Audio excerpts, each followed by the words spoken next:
Pioneer brand canola with Optimum Gly, the highest yielding glyphosate-tolerant trait on the market. What's next in canola happens here. I'm Shaun Haney, and this is RealAg on the Weekend.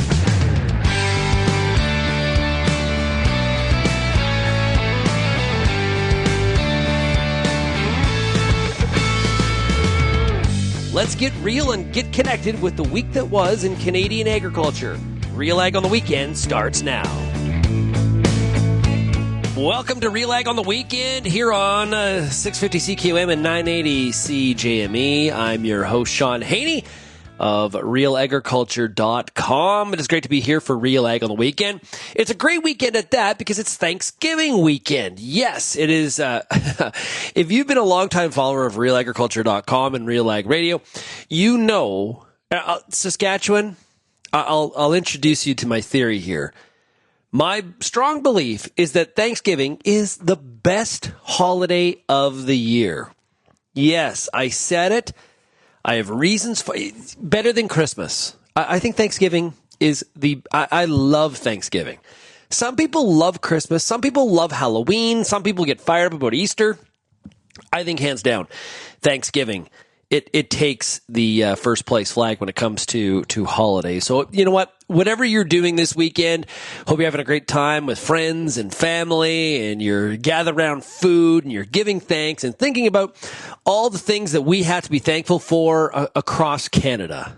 And really appreciate you joining us here today and making us part of your weekend. Today on the program, we're going to talk about, last week we heard about the election, okay? And APAS is out this week with some of their key things that they want to, they have discussed as policy priorities in the election. We'll talk about that in a second. We also got Josh Linville from StoneX to talk about the impact of Hurricane Milton on the phosphate industry. And hey, that's all the way down in Tampa. And it's already showing ripple effects in Saskatchewan. So we'll hear from Josh on that. We got a product spotlight with Courtney Welch of CANTERRA SEEDS. And we'll finish up with a little bit of market commentary from Tyler Schau of agmarket.net as we talk about the canola market. If you have any feedback on today's program, you can send me an email, shaney@realagriculture.com. You can find Real Agriculture across all the different social media platforms. You're also more than welcome to call the Real Ag feedback line. That number is 855-776-6147. Okay, so I mentioned APAS. They were out with a press release where APAS outlines policy priorities to secure Saskatchewan's agricultural future. The Agricultural Producers Association of Saskatchewan, APAS, is a general farm organization in the province, and they've got three key priorities. Okay, so number one, farm program enhancements. Number two, business competitiveness. And three, infrastructure development. So under farm program enhancements, we got crop insurance, support for young producers, and livestock revenue programs. Now, crop insurance, key, especially you think about the 21 drought and the importance of crop insurance. And is crop insurance perfect? Absolutely not. There's always room for improvement. But there is importance for crop insurance to continue to evolve and make sure, as they mentioned, premium transparency and adaptability to modern agricultural challenges. Also, like, who's going to argue against support for young producers to make sure that we have that next generation? Now, how we do that is probably of greater debate, but at least having that discussion, making that a priority. And then, like I mentioned, livestock revenue programs. APAS is calling for the creation of comprehensive cost-shared insurance options for livestock producers to provide financial security and stability. Is making sure that the industry is bankable, and the fact that producers are able to manage the risk, because there's a lot of risk out there. Some decent times right now for the livestock sector in the province and across Canada, but doesn't mean there's not risk, and you got to be able to manage it. And having some of those revenue, those livestock revenue programs are critical. On business competitiveness, they got provincial sales tax, the PST. They're seeking revisions to that, and the modernization of the Agricultural Implements Act. So that's the APAS is proposing updates to the act to address producers' right to repair, consumer protection, technology protection measures, and access to repair and diagnostic tools. In the area of infrastructure development, power and gas upgrades. So they are advocating for government-backed financial support to facilitate farm gas and electrical upgrades, ensuring access to modern agricultural practices. I would put it there too in infrastructure development. And this also ties to business competitiveness is rural broadband. I'm actually surprised that's not on the list. Rural broadband for me would be another one. There's a lot of remote nooks and crannies in Saskatchewan, so to speak. And we need to make sure that whether you're living in Regina, Saskatoon, or somewhere in the ruralest of settings, whether that's in farm country, whether that's, next to the city, whether that's on one of the reserves, we need to make sure that people in Saskatchewan have access to rural broadband, and there is some equality to it. Okay, now, do I expect that in Fillmore, Saskatchewan, or in Carrot River, we're going to have maybe the same speed of internet that they have in Saskatoon? I doubt it. It's hey, but should we be as close as reasonably possible? Yes. So I think rural broadband should be on the list. Now, if you're listening to this, I don't care if you're farming, ranching, or maybe you are right in the middle of one of the major cities of Regina or Saskatoon. I want to hear from you. Do you align with these priorities when we think about agriculture, what you want discussed in this election, whether it's from the Sask Party or the NDP? Are there other issues that you think need to be brought to the table that should be discussed from an agriculture perspective? And you can include food in that as well. We can tackle that. I'd love to hear from you. You can send me an email, shaney@realagriculture.com. Okay, let's take a break. And when we come back here on RealAg on the weekend, we're going to talk about fertilizer prices. Hurricane Milton wreaked havoc in Florida this week, specifically in the Tampa Bay region. And that has ripple effects all the way back here into Western Canada. We'll talk when we come back. You're listening to RealAg on the weekend here on 650 CKOM and 980 CGME.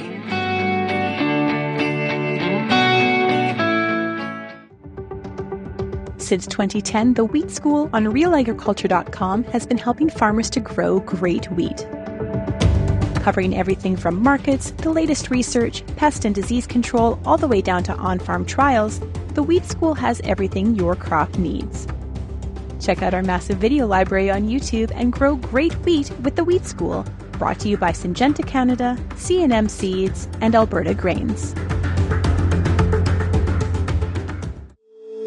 If you're involved in the agriculture industry, it's important to stay informed on all the latest issues affecting your business. At RealAgriculture.com, we offer fast, reliable news, information, and insights to help you keep on top of all of the latest in Canadian agriculture. Visit RealAgriculture.com and sign up for our free daily newsletter covering everything from news, agronomy, animal agriculture, and much more. Visit RealAgriculture.com/subscribe today.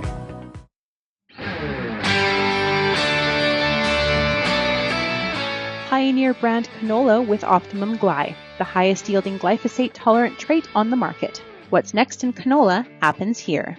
And welcome back to RealAg on the weekend here on 650 CKOM and 980 CGME. It is great to be with you here today, and hopefully you're having yourself a great Thanksgiving weekend. Well, we saw some of the terrible impacts of Hurricane Milton this week, which was really headed directly for Tampa Bay on a direct course. And the worst case scenario was kind of avoided by how the hurricane kind of changed its path. Thankfully so. There still was some casualties, terrible damage to infrastructure. And I just couldn't imagine going through that. I just heartbroken for those people. You think about Hurricane Helene and what we've seen with Milton in the past couple of weeks. It has been just brutal for that southeastern part of the United States. Well, there's a lot of phosphate production that is in that Tampa Bay region. And we're already hearing about retailers, ag retailers, saying to farmers, hey, there could be some disruption here already this week. So that, even though it's so far away, just shows you the global industry when it comes to fertilizer. I had a chance to talk to Josh Linville of StoneX about some of the impacts and the situation, and here's that conversation.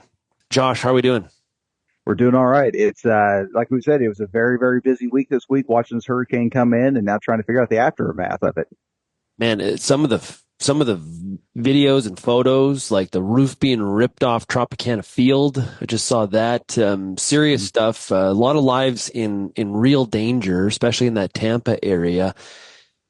How does this hurricane, the path that it's on, of course, we had Hurricane Helene, last week and the week before. How does this activity impact some of the logistics of the North American fertilizer market? So when we look at Helene, that was obviously horribly tragic for that area where it reached landfall, the Carolinas, places like that. When we looked at it from a Florida perspective, it was more of a glancing blow.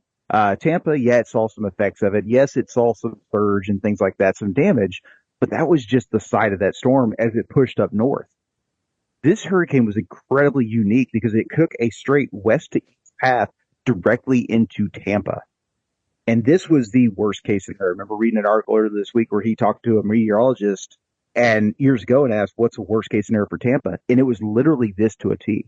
Mm-hmm. So this direct impact with all of the phosphate production that resides just outside of Tampa, this could have been the worst case scenario for North America phosphate production. I was talking to a Saskatchewan farmer yesterday who said already his retailer was calling him to say, hey, I got concerns about your ability to get boss. Are we getting ahead of ourselves, or no, that's legit real? I think it depends on how you view the story. We have already seen a phosphate market that's been incredibly high priced. You ask any farmer out there, they will tell you, yeah, phosphate is very high price this year. And the retailer has been feeling that, and the farmer economics have been tough. So everything has just slowed way down all this year, and everybody's been taking a much more conservative approach to it. That means less tons that are kind of in place, ready to roll. Now all of a sudden we have these issues like these hurricanes coming through that's reducing supply, reducing production, and doing it just before the start of fall application season. It just made a bad situation worse. What should we be watching out for in the days ahead as the hurricane passes and we try to see what some of the damage is, and hopefully people saving people and all the things that go with that as people have tried to protect themselves and get out of town? What do we need to be watching out for from a fertilizer perspective between now and that? From the fertilizer perspective, we need to be, honestly, I think it's more of the infrastructure of the area and the humanitarian side of it. Yeah. These facilities, when they were built, they employed very good engineers who obviously aren't dumb. They realized they were building something in the state of Florida, which has these major storms that come across. So it is not uncommon for them to kind of build these facilities to withstand those storms. So from that perspective, we're not expecting major impacts to the actual facilities themselves. Yeah, there's probably some damage, maybe some water damage here and there, but for the most part, it probably rode out the storm very, very well. But that's the part they can control. What I'm more concerned with, how long is water out? How long is electricity out? And much more importantly, the workers at those facilities, should they be more caring about their family and their friends, or going back to work? And so that's really what it comes down to, is how long will the cleanup and a return to normalcy be? Because that's going to dictate when those workers can get back to work and start producing again. So you may have a facility that's perfectly fine, but if your workers are busy for 2 weeks trying to get everything, try and dig themselves out, you've lost 2 weeks. How much of the supply is coming through this region? If you look at the facilities that are right outside Tampa, and in fact, we did a quick study on this earlier in the week, of all of North American phosphate production, which it all resides in the U.S., I think it's 62% of it resides in the state of Florida. Now, there are some plants that were outside the kind of the scope of this hurricane, but the majority of them are right there. So it's a big chunk. Makes farmers kind of concerned and trying to steer through it, and then you probably have some out in the marketplace. You got to kind of understand the issue as the purchaser, right? Because there could be some unruly characters that try to leverage this situation and try to steamroll you into making a purchase maybe that you didn't need to make, or we're selling it. This is a tough thing to kind of steer through because there's so many unknowns, Josh. It is. And that's been the problem we've had all year so far. When we look at farm economics, they've already been very, very tough. We started this fertilizer year poor. Now it's improved a little bit. We're hearing some better yields, which means more bushels to market.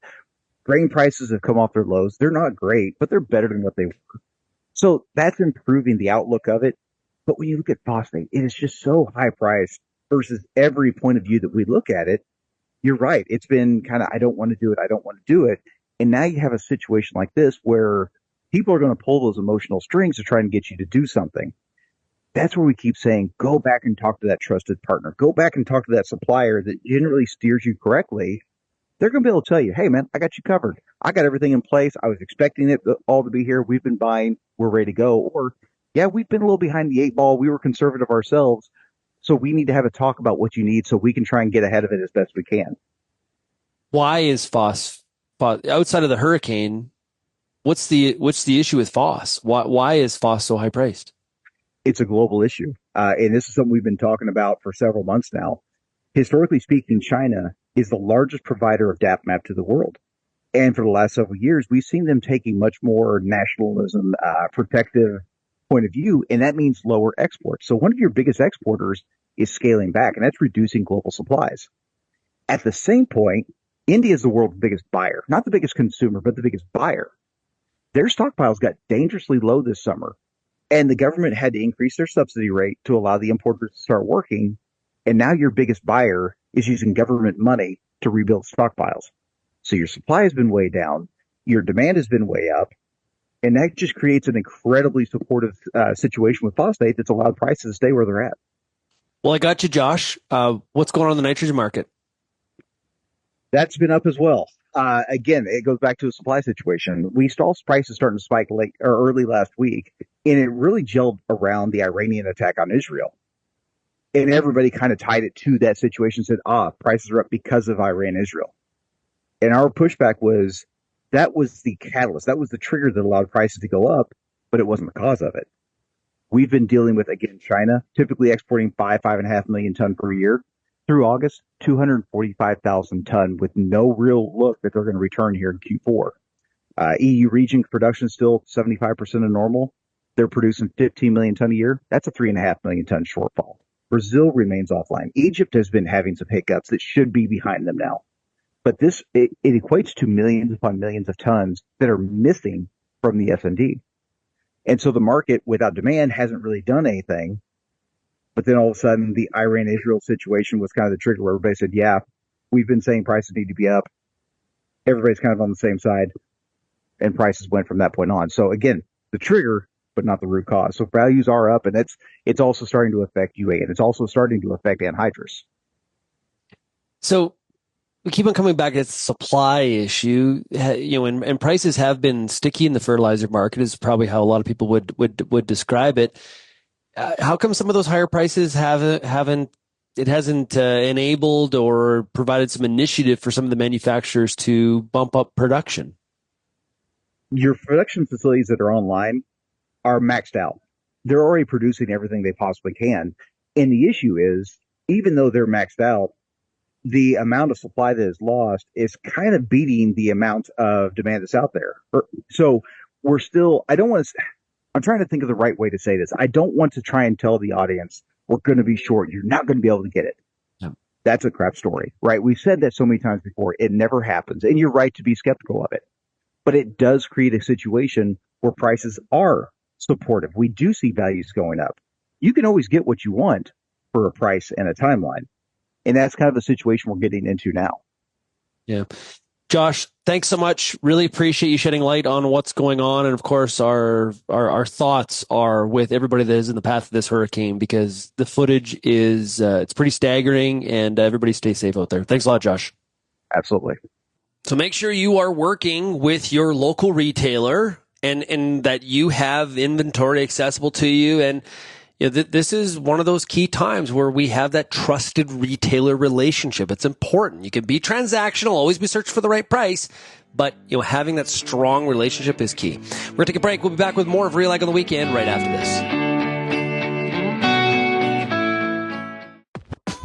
RealAg Radio is Canada's only daily radio show focused on agriculture. Get expert advice on Agronomic Monday. Tuesdays and Wednesdays will cover a broad range of issues. Thursday we'll hear from farmers across the country on the Farmer Rapid Fire. And we'll wrap things up Fridays with the RealAg Issues panel with Kelvin Hepner and Lindsay Smith. Join us Monday through Friday at 4:30 Eastern, and don't forget about the replay at 7 in the morning on Rural Radio 147, Sirius XM. Get all the information you need to keep your pulse crop healthy and profitable with the Pulse School on RealAgriculture.com. The Pulse School is a free YouTube video series covering agronomy, research, and more across a host of different pulse crops. It's also available as an audio podcast wherever you download or stream your favorite podcast. Check us out on YouTube or visit RealAgriculture.com. The Pulse School, brought to you by BSF Canada. The Canola School on RealAgriculture.com is your one-stop shop for everything a canola grower needs. Check out our free video series on YouTube for all the latest in canola agronomy, research, marketing, and more. Don't have time to watch? Download the podcast version of the Canola School on RealAgriculture.com or anywhere you download your podcasts. Stay on top of all things canola with the Canola School on RealAgriculture.com, brought to you by BASF and Invigor Hybrid Canola.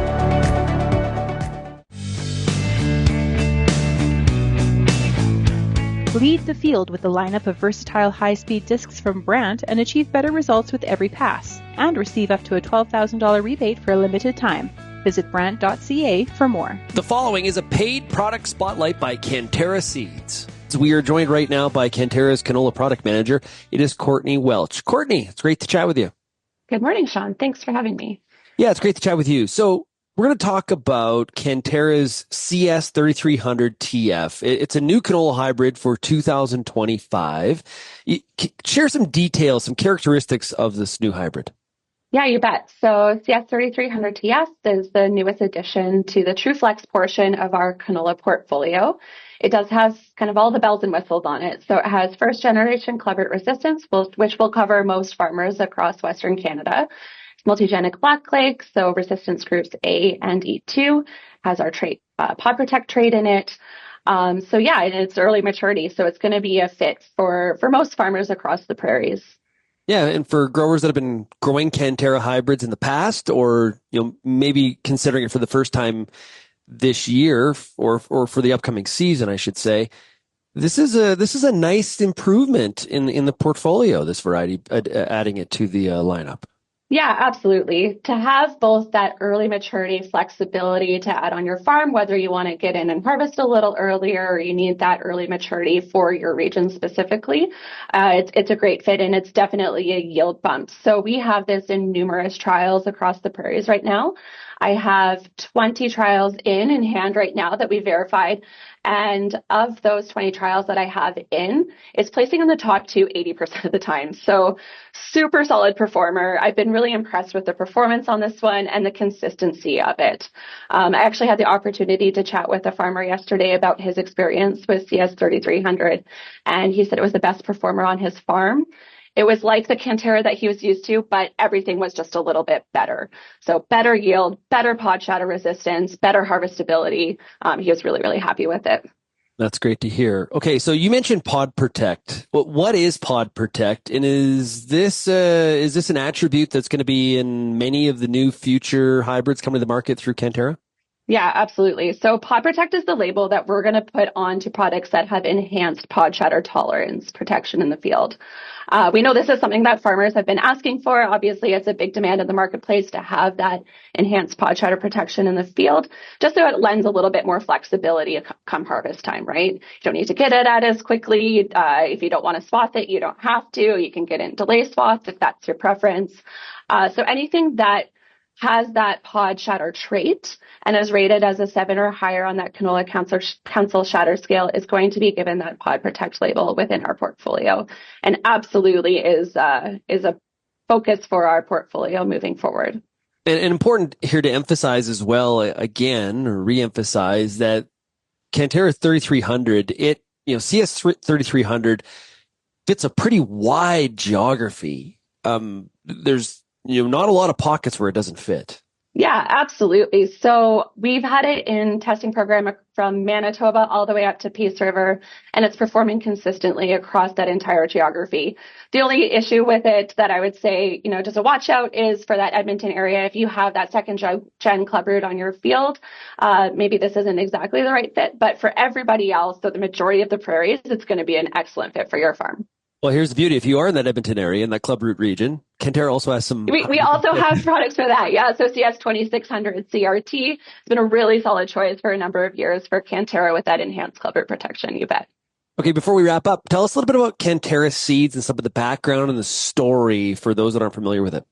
Yeah. So CANTERRA Seeds is a local Western seed company. So it's founded by farmers, and we are just that. So I mentioned seed company. So we're really focused on providing excellent seed to farmers in Western Canada. So super broad portfolio that we have here. We have anything from wheat, oats, barley, peas, lentils. I could sit here all day and mention all the different varieties that we have. And of course, canola, which is my main focus here. What's the Free Seed Friday program? Yeah, so Free Seed Friday, we weren't sure if we were bringing it back, but there's been lots of demand for it to come back this year. So for 2025, we have a couple of draws. So if you get your order in before October 18th, we're doing a draw for 16 free bags for a farmer in each of the 3 prairie provinces. So that'll be Manitoba, Saskatchewan, and Alberta, BC. There will be a draw for 16 free bags of seed. Nice. I like free. Yeah, free's great. Can't go wrong with that for sure. Now, we've been talking here about CS 3300 TF, and there is that hybrid and others in the portfolio, as you mentioned. If somebody wants more information on these hybrids, where do they go? Yeah, so we are constantly updating those online. So you can just head over to canterra.com, click on our performance page, and you can find local results that will be more relevant to your farm and to your area. So there's lots up there already for 2024 and previous years if you want to check back over the past few years. And I'm always on there updating as we get more trial results in. Yeah, also talk to your local CANTERRA rep and your local ag retailer. Yeah, you bet. Courtney, thanks a lot for joining us here today. Thanks, Shaun. Okay, that is Courtney Welch. She is the canola product manager with CANTERRA Seeds. When we come back here on RealAg on the weekend, we're going to talk markets with Tyler Schau of agmarket.net. You are listening to 650 CKOM and 980 CJME.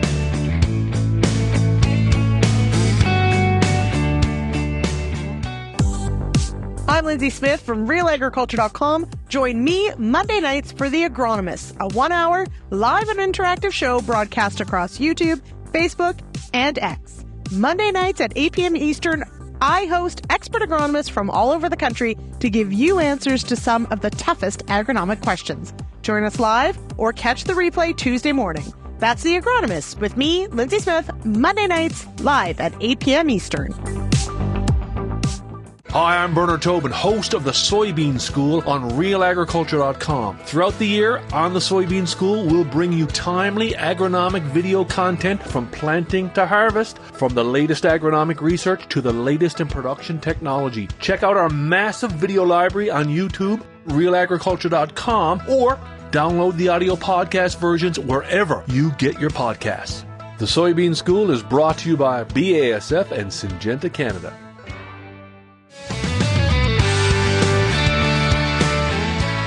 Along with extra time and lower instances of unpredictable weather, there are a variety of benefits that come with fall ESN application.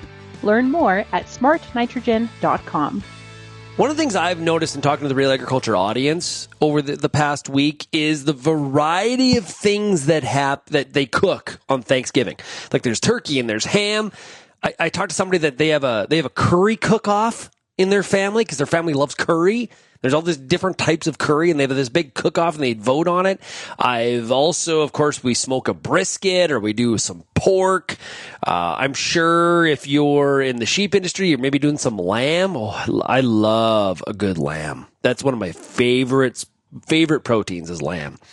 Lots of options out there, and we should feel very fortunate that we have the amount of options that we do here in Canada. And a big shout out to all the people that are producing these products on a daily basis on their Canadian farms, so that the rest of us can enjoy such a great meal on a weekend like this with friends and family.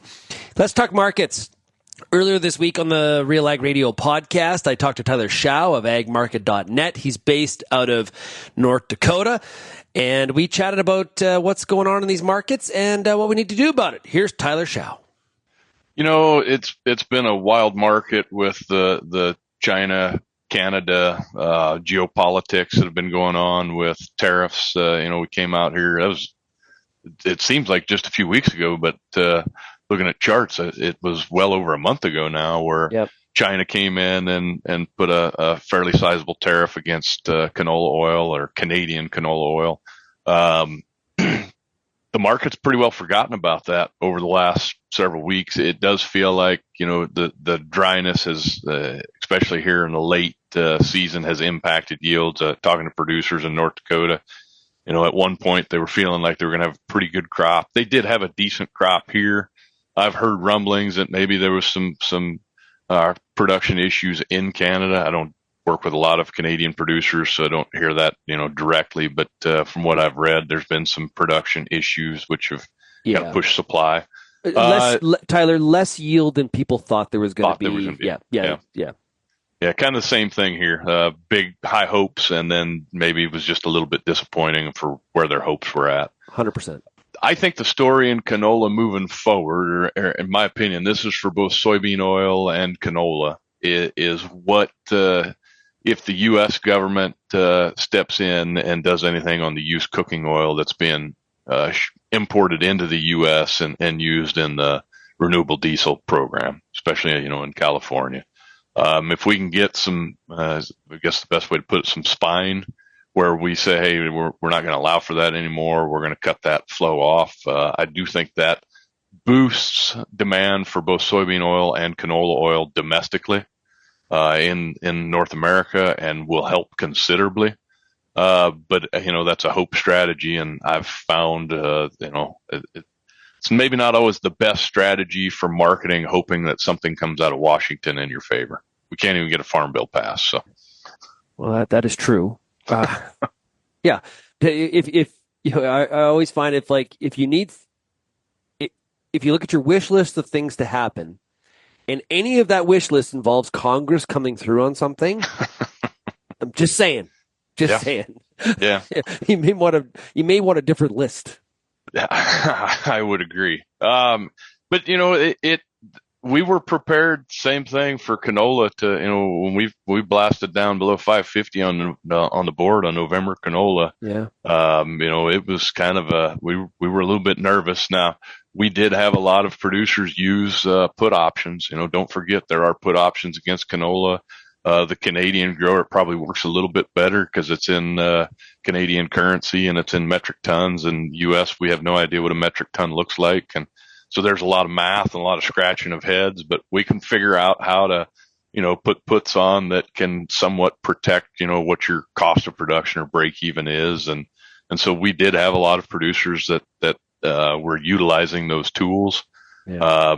And then, we did catch that little rally there in late August that allowed a lot of our producers to get some cash sales on, and it's one of those weird crops where some of my producers have no problem storing it, some of them hate it, and they want to move it right off the combine and get it gone because they've had some bad experiences storing canola through the winter. So it's a little bit of everything, it seems like. Yeah, and if you referenced that November 24 chart where we did dip below 550, and if it was just May where we were at 700. Yeah, we got $150 a ton movement. Like we're all over the place on canola.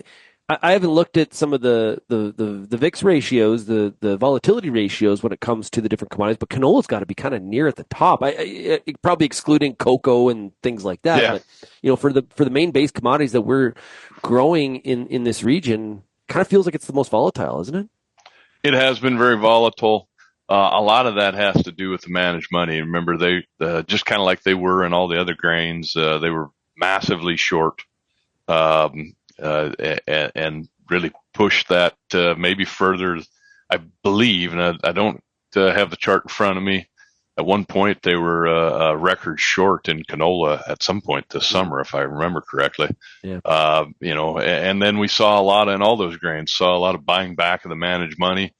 And, that love them, hate them, right, wrong, indifferent, they're in the marketplace. You got to figure out how to use them to your advantage. And one of those advantages is, hey, when you come off a 550 on November canola just on September 16th, and we hit 630 just 2.5 weeks later on October 7th. That's a spot where we've got to reward them for buying back those positions. You referenced the UCO, the used cooking oil out of China. Sometimes the mixture of palm oil, it's impacted the market. How have you seen the abundance of the UCO coming into the U.S.? How has that impacted canola and soybean trade? How is that working its way back to the grower? What's happening? Well, I think the main impact was, I think the best way I can describe this in simple terms for my simple brain to understand is you had a lot of expectations in 2022 and into 2023 as these renewable diesel plants are being announced, as they're being constructed, and as they're hitting the finish line and opening up. And there was this expectation that, they were going to gobble up a lot of beans, a lot of canola, and all of that oil was going to go directly into the renewable diesel plants. And so we basically primed the pump really as far as what we were expecting for demand, and maybe got a little ahead of the skis because all of a sudden here's this flood of used cooking oil coming in from other countries that we weren't really planning on, right? Yeah. And I get to work with some pretty smart individuals through John Stewart and Associates. And get to go to some conferences where that was the big talk, was just the demand driver that these renewable diesel plants were going to be for domestically grown oil seeds. And all of a sudden it was just like the rug got pulled out from under us when the rubber met the road, and we're like, we're not using as much as we thought we would at this point. And when you dig deeper, you find out that they're not, because the blender or the diesel plant is they're getting that subsidy, even though they're not purchasing domestically grown oils. Yeah. They're getting it from somewhere else. And, the idea is, China's sending over palm oil with a French fry in it. It's not used cooking oil. They're just saying it is, and they're harvesting that subsidy, and everyone wins but the U.S. and Canadian farmer. Yeah, we've been talking here on RealAg Radio a lot about 45Z and what that could potentially, we're still waiting for some of those final details from the Department of Treasury, and that, domestic feedstock that some members of Congress on both sides, on the Senate and the congressional side, have been pushing. Does that allow for Canadian canola or doesn't it? And how do you define domestic? That there's more to come on that front. Hey, to wrap up, before I let you go, and I appreciate your time here, what's the tough for the farmer right now as we sit? What's the toughest decision? I think the toughest decision is going to be on what do I start, how do I start legging into some protection for next year's crop? You kind of talked about how canola was, not too long ago at $700 a ton. You look out to November of 25 and canola sitting at 640. You look at September spring wheat 2025 at 692, almost $7 a bushel on that price. So, it's real easy to look back 2 years ago and be disappointed by those prices. But if we go back to 2020, and I would have said, hey, you could sell next year's spring wheat at $7. I'd have had a line of farmers with trucks already ready to go, sitting out in my driveway. So I think it's really important to don't lose sight of the forest because of the trees. Do I love $7 wheat? I'd rather sell $10 wheat. But if we take a step back, $7 wheat's not a bad price. You shouldn't maybe shake too much of a stick at it. And you can see that in all the crops. That was a portion of my discussion with Tyler Schau of agmarket.net. You can find that entire conversation at realagriculture.com or on the Real Ag Radio podcast. Happy Thanksgiving to everybody that's listening to the program. Really appreciate your support, and we'll chat with you again next weekend.